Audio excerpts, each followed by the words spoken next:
My girlfriend is upset that I didn't drop everything for her. I have had plans for the past week to go see the new Godzilla movie with my brothers in my fraternity. To be clear, I have seen the movie once with my friend. I told my girlfriend about it last week while we were out eating, but she didn't seem ecstatic about it as it was on one of the days we hang out, Monday, today. This was the only day the brothers were available to see it. I wanted to see it with her, but she had no interest in watching it all. For a better understanding of why I want to see it again, it's because when I went with my friend the first time, we missed the first hour of the movie due to confusion of the start time. Along with the fact that Godzilla is my favorite character of all time and I've loved him since my childhood. I would love to bond with my brothers who have never seen the movie before and share that experience with them. I would have loved that experience with my girlfriend too, but like I said, she had no interest in seeing this movie. Fast forward to today. After class, I was walking with my girlfriend and her friends to grab some food. She mentioned that she couldn't wait to take a shower at the house I lived at and to hang out. I live at our fraternity house. I reminded her that I was seeing the movie at 8:30 tonight with my brothers, and she said, "I don't get why you have to see that movie again." I knew that she was going to be in a mood for the rest of the day. And she was. She is in Greek life and recently picked up a position for her sorority as recruitment. She has been busting her ass off, coming up with ideas for her position and creating slideshows. I've been proud of her. Recently, ever since her recruitment idea got approved by the Office of Greek Life, she showed her sisters what her ideas were for the outfits that they would be wearing for that week, and they have been criticizing her about it.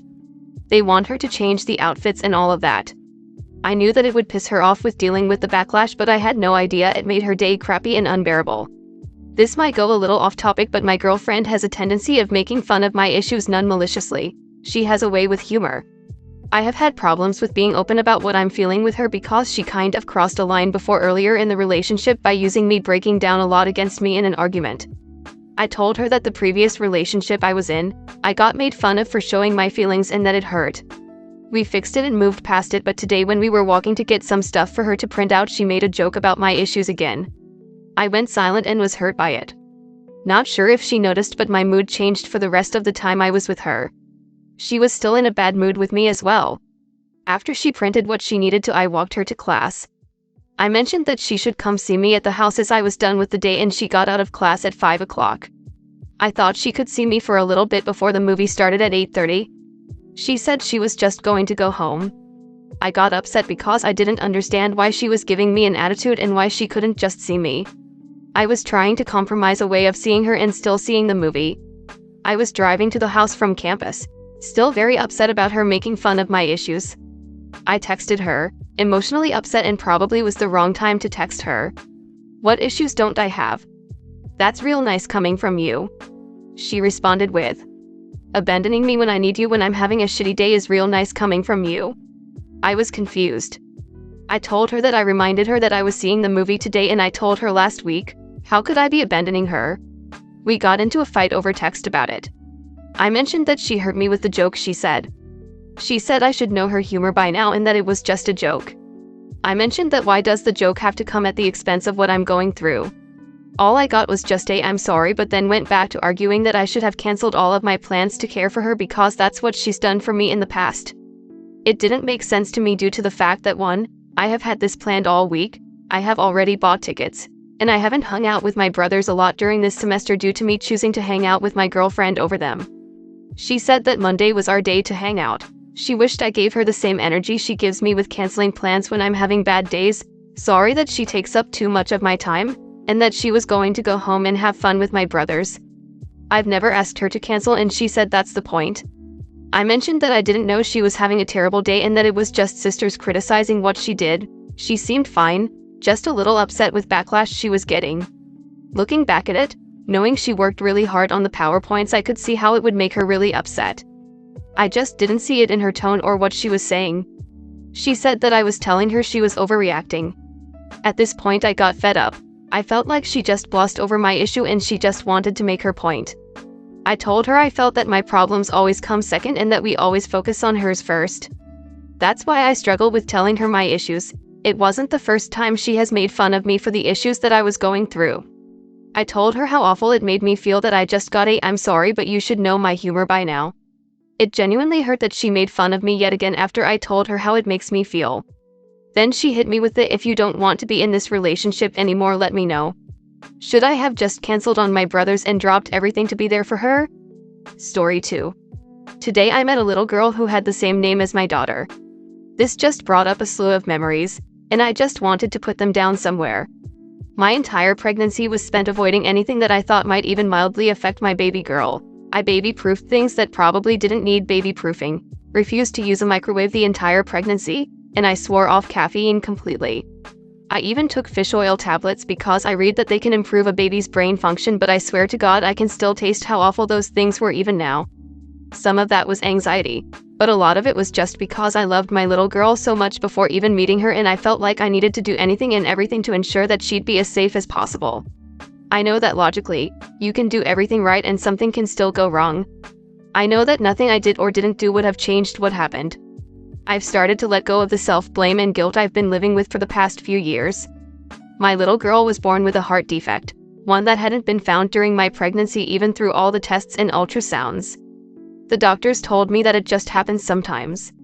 That these things aren't under anyone's control. They said she'd need surgery, and that she'd have heart problems throughout her life, but that most babies turned out fine in the end. Except she didn't.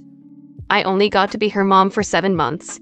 And even though most of those months were spent being overwhelmed with fear and grief and sometimes anger at the universe, they were the best months of my life. She was perfect, underdeveloped heart and all. She had the cutest little nose, the prettiest eyes, and she was always babbling about something. She was always kicking her little legs, so much so that the nurses started calling her Bunny.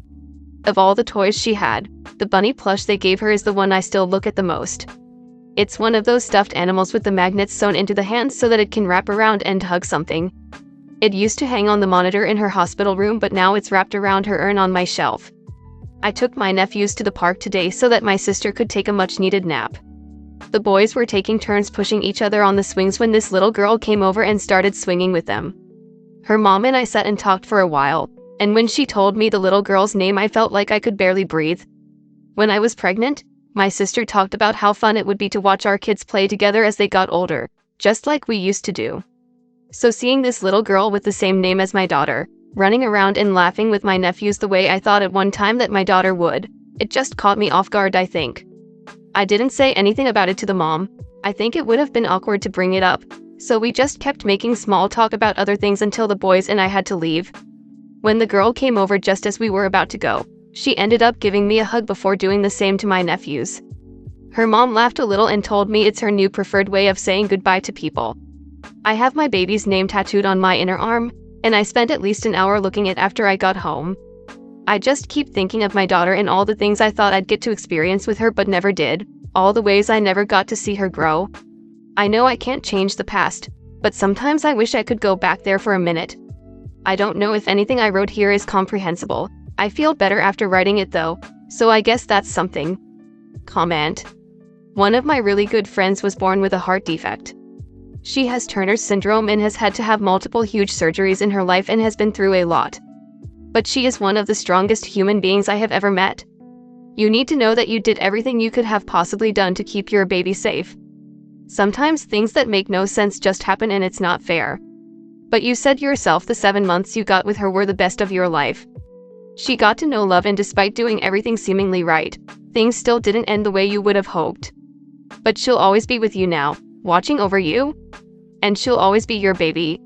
I'm so sorry you are having to carry on without her physically here, but I like to believe when our loved ones aren't physically here anymore, they're still all around us, keeping us safe, watching over us. I am sobbing. Sending you all the love in the world. Your words are so beautiful and your beautiful heart just shines through them all. I lost 3 girls to miscarriages before having my daughter. She's now 15. The way those losses affected me is like nothing else I've ever been through. It changed me forever in so many ways. I wish I could just hug you. I'm so sorry for your losses. And I'm so sorry for Up's loss as well. It's just unimaginable and one of the worst things a human can endure. I want to thank you for your comment, as I've had 3 miscarriages and am pregnant for the 4th time, having just surpassed the farthest I've ever been.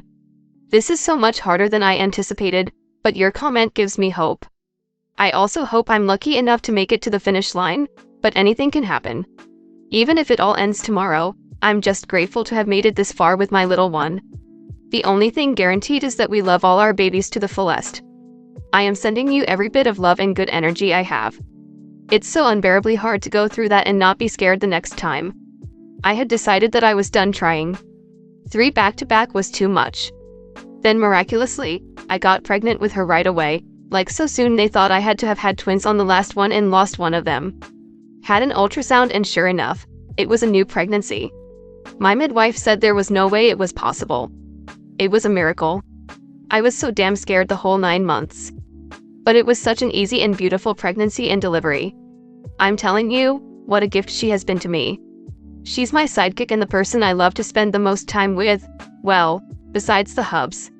I hope with all of my heart that that is what happens for you this time and that you have the most beautiful baby and a new sidekick for life.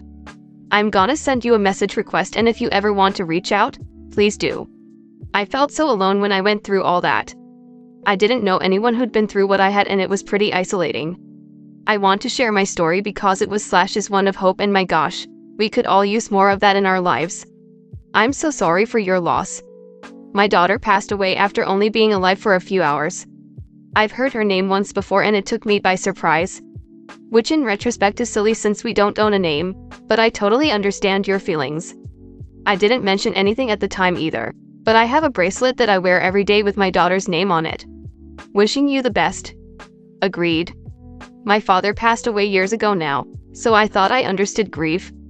After my daughter passed, my grief was so different in hits and waves. It is a bit comforting seeing living children with my daughter's name, so I understand. The name isn't always tainted with a bit of sadness for people. And thank you. Hang in there.